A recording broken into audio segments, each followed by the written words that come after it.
বাচ্চার বয়স যখন ৬ মাস শেষ হওয়ার পথে তখনই কিন্তু নতুন মায়েদের একদম চিন্তা ঢুকে যে বাচ্চাদের কি খাওয়াবো না খাওয়াবো, কি দিয়ে শুরু করব, এসব নিয়ে রিসার্চ করা শুরু করে দেয়। আর রিসার্চের ফল হিসেবে আমরা যেটা পাই, বাচ্চাকে প্রথমে একবেলা দিতে হয় ফলের পিউরি, আপেল পিউরি বা আলু সিদ্ধ পিউরি বা মিষ্টি কুমড়া পিউরি, আর দুবার একটু ভারী খাবার যেমন চাউ ভাত দিতে পারেন বা সুজি দেওয়া যেতে পারে। তো আজ আমার বাচ্চারও যেহেতু ৬ মাস কমপ্লিট হয়ে গিয়েছে, এখনও তাকে একটু ভারী খাবার দেওয়া শুরু করব, মানে এক্সট্রা খাবার। এর জন্য আমি বাড়িতেই আজকে সুজি বানাবো। আমি কিনা কোনো কিছুই পছন্দ করি না, কারণ ওগুলো প্রক্রিয়াজাতকরণ থাকে। এর জন্য আমি চাচ্ছিলাম আমার বাচ্চার জন্য আমি নিজে ঘরেই তৈরি করি সব কিছু।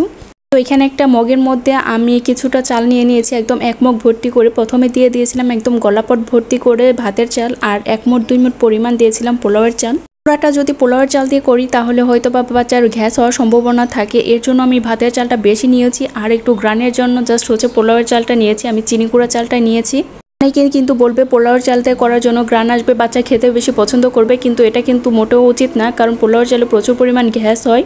আর বাচ্চা যেহেতু প্রথম সলিড খাবার খাওয়া শুরু করতেছে, এখনই তাকে ওই খাবারটা দেওয়া ঠিক হবে না। তো এখন আমি যেটা করেছি, চালগুলো ভালো করে একদম ধুয়ে নিচ্ছিলাম।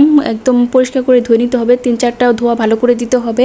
যে মগটার মধ্যে নিয়েছিলাম এখানে মোটামুটি ২৫০ গ্রামের মতো আসবে, মানে ১ পোয়া পরিমাণ।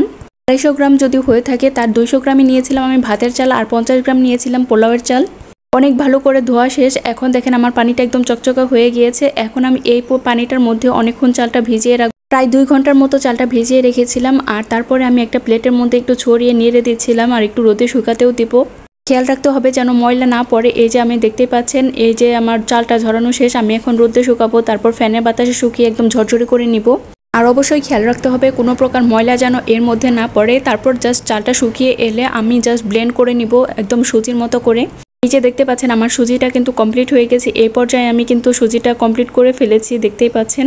জাস্ট ব্লেন্ড করে নেবেন। এই যে মোটামুটি 100% সুজি আমার কমপ্লিট হয়ে গেছে। এখন জাস্ট একটু একটা শুকাতে দিতে হবে। এই পর্যায়ে কিন্তু আমার সুজির কাজ একদম 100% কমপ্লিট। কিন্তু আমি যেহেতু প্রতিদিন করতে পারবো না, বা বাচ্চা একদম অল্প পরিমাণ খাবে, এর জন্য আমি জাস্ট কি করব, এখন এটা ভেজে নিব। আমি বাপুর সব রান্না করার জন্য একটা প্যান কিনে নিয়েছিলাম, এখন আজকে সেটা ওপেন করব, কারণ এর আগে আমি কিন্তু তাকে সলিড খাবার দেইনি।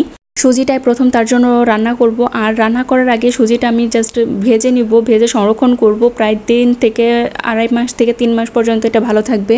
যদিও ২.৫ থেকে ৩ মাস পর্যন্ত এটা ভালো থাকবে, কিন্তু আমি এতদিন খাওয়াবো না, জাস্ট ১-১.৫ মাস পর্যন্ত খাইয়ে তারপর যদি থেকে যায় বাতি সেটা ফেলে দিব বা অন্য কোনো কাজে লাগিয়ে ফেলবো।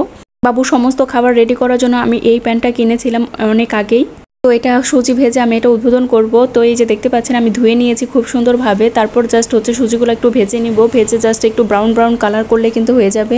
মোটামুটি ভেজা ভাবটা চলে গেলেই আপনার কাজ কমপ্লিট। আপনি জাস্ট নামিয়ে নিতে পারবেন, ঝরঝরে একদম সুন্দর সুজিটা হয়ে যাবে। আপনি যদি সংরক্ষণ করে রাখতে চান তাহলে অবশ্যই কিন্তু এই কাজটা আপনাকে করতে হবে, না হলে দেখবেন যে ২ দিনের মধ্যে এটা নষ্ট হয়ে গিয়েছে, বা বাচ্চার খাওয়ানো এটা ঠিক হবে না। বাচ্চার সব খাবারের প্রতি আপনাকে অনেক বেশি সতর্ক থাকতে হবে। আমি জাস্ট ভেজে নামিয়ে নিয়েছিলাম, এই যে দেখতে পাচ্ছেন। এখন জাস্ট ঠান্ডা করে আমি একটা এয়ারটাইট বক্সে রেখে দেবো। এই যে একটা বক্স নিয়ে নিলাম আমি। এই বক্সটার মধ্যে কিন্তু আমি সংরক্ষণ করব। এই যে দেখতে পাচ্ছেন আমার সুজি কিন্তু 100% কমপ্লিট। এটা জাস্ট একদম রেডি হয়ে গিয়েছে। এখন জাস্ট আমি ঢাকনা দিয়ে ঢেকে রেখে দিব। অবশ্যই কিন্তু আপনি একদম ঠান্ডা করে তারপর বক্সে ঢুকাবেন।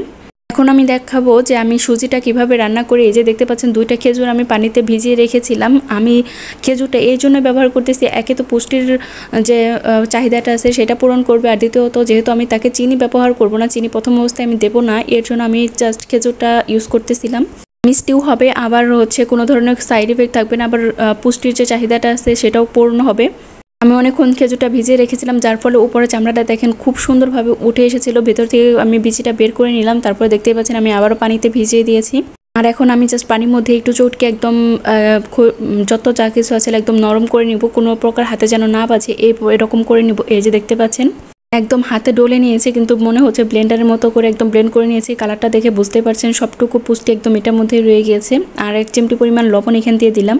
বাচ্চারাও কিন্তু টেস্ট বোঝে, আর যেহেতু এখন তার সবগুলো বাড়তি খাবারের টেস্ট নেওয়ার সময় যদি তার ভালো না লাগে, অনীহা চলে আসে, তাহলে কিন্তু পরবর্তী তার খেতে যাবে না। আর এখন আমি প্যানের মধ্যে খেজুরের যে পানিটা ছিল এটা দিয়ে দিলাম, আর এক্সট্রা যদি পানি লাগে তাহলে দিয়ে দিব। আর এখানে আছে আমার সুজিটা, এই সুজির 1 চামচ পরিমাণ আমি দিয়ে দিব এখানে। আপনি আপনার পরিমাণ বুঝে দিবেন, কোনো সমস্যা নেই। এখন জাস্ট নেড়ে একটু নামিয়ে ফেললেই হয়ে যাবে। জাস্ট কিছুক্ষণ 5 মিনিটের মধ্যে নেড়ে চেড়ে নামিয়ে ফেললেই হয়ে যাবে। আর আর আমি আমার বাচ্চাকে এই খাবারটা যখন দিয়েছিলাম সে অনেক মজা করে খেয়েছিল। প্রথম অবস্থায় যদি আমি তাকে একটা অমজাদার খাবার দেই লবণ চিনি ছাড়া, তাহলে কিন্তু সে সেই খাবারটার প্রতি আগ্রহ হারিয়ে ফেলবে আর খেতে যাবে না। দেখা যাবে তার সাথে সাথে যদি আমি অন্য খাবার দেই তাহলেও কিন্তু সেটা সে মুখে নিতে যাবে না বা খেতে যাবে না। এর জন্য আমি প্রথমেই তাকে একটু মজার খাবার দিলাম। এই যে এখন তার খাওয়ার পালা, আমি তাকে জাস্ট খুব সুন্দরভাবে একটু পরিবেশন করতেছি। আশা করি যারা নতুন মা আছেন তারা আমার ভিডিওটা দেখে উপকৃত হবেন। যারা আরও ভালো জানেন বা বুঝেন বা কী ধরনের খাবার খাওয়ানো যায় তারা যদি জেনে থাকেন অবশ্যই কমেন্ট করে জানাবেন। আর ভিডিওটা যদি ভালো লাগে অবশ্যই কিন্তু একটা লাইক কমেন্ট করে দিবেন, আর অবশ্যই শেয়ার করে ভুলবেন না।